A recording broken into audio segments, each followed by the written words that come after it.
ইনশাআল্লাহ খুব শীঘ্রই এই তিস্তা মহাপরিকল্পনা বাস্তবায়নের জন্য আমাদের যে দায়িত্ব সেই দায়িত্বটুকু আপনাদের সামনে আমরা উপস্থিত করবো এবং দৃশ্যমান করবো খুব শীঘ্রই। তিস্তাবাসীর পাশে আছি, থাকবো এবং আমার দায়িত্ব থেকে তারেক রহমানের নেতৃত্বে তা বাস্তবায়ন করার জন্য যা যা দরকার আপনাদের পক্ষে সে অবস্থান গ্রহণ করবে ইনশাআল্লাহ। আমরা দায়িত্ব এসেছি 4 মাস হয়েছে। 4 মাস আমরা আসার পর যখন এই তিস্তা মহাপরিকল্পনার ফাইল পত্র নিয়ে কাজ শুরু করেছি, দেখলাম যে আরো অনেকগুলা কাজ করা দরকার। শুধু বাঁধ দিব, ড্রেজিং করব, পানিটা তো ধরে রাখতে হবে। উজান থেকে যখন বর্ষাকালে পানি আসে তখন বন্যা সয়লাব হয়ে যায়, নদীর পাড় বেরিয়ে যায়, হাজার হাজার মানুষের ঘর বাড়ি পিঠা দোকানপাট বাড়িঘর সব নিঃশেষ হয়ে যায়। তাহলে এই মুহূর্তে আমাদের যে পরিকল্পনা নিতে হবে, একদিকে ড্রেজিং করতে হবে, বাঁধ দিতে হবে এবং পানিটাও ধরে রাখতে হবে। আপনি মার্চ মাসে আসেন, মার্চ এপ্রিল মে 3 মাসে পানি পাওয়া খুব কঠিন, বিশেষ করে মার্চ এবং এপ্রিল কোন পানি নাই, এখনই পানির অভাব। তাহলে মার্চ এপ্রিলে কি হয়?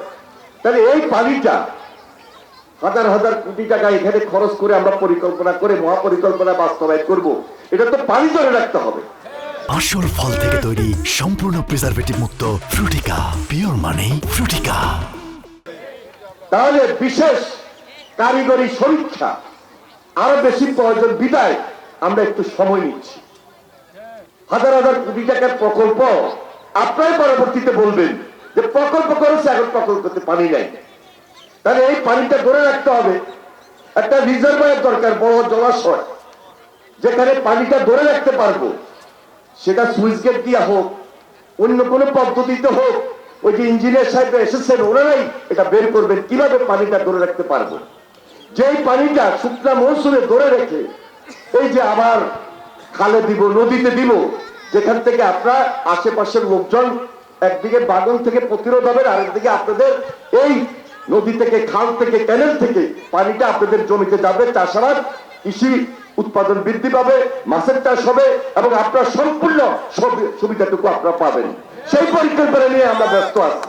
আর ব্যস্ত আছি বলেই তারেক রহমানের নির্দেশে আমরা 3 জন দায়িত্বশীল মন্ত্রী আপনাদের মাঝে উপস্থিত হয়েছি। এটা শুধু লালমনিরহাটের সমস্যা না, এটা রংপুরের সমস্যা, কুড়িগ্রামের সমস্যা, গাইবান্ধার সমস্যা, আরেকদিকে নীলফামারীর সমস্যা, ঠাকুরগাঁওয়ের কিছু সমস্যা আছে।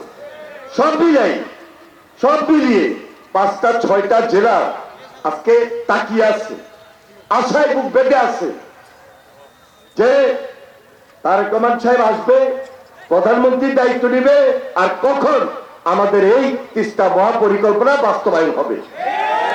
আজকে আপনাদের সামনে কথা দিচ্ছি, ইনশাআল্লাহ খুব শীঘ্রই এই তিস্তা মহাপরিকল্পনা বাস্তবায়নের জন্য আমাদের যে দায়িত্ব সেই দায়িত্বটুকু আপনাদের সামনে আমরা উপস্থিত করবো এবং দৃশ্যমান করবো খুব শীঘ্রই।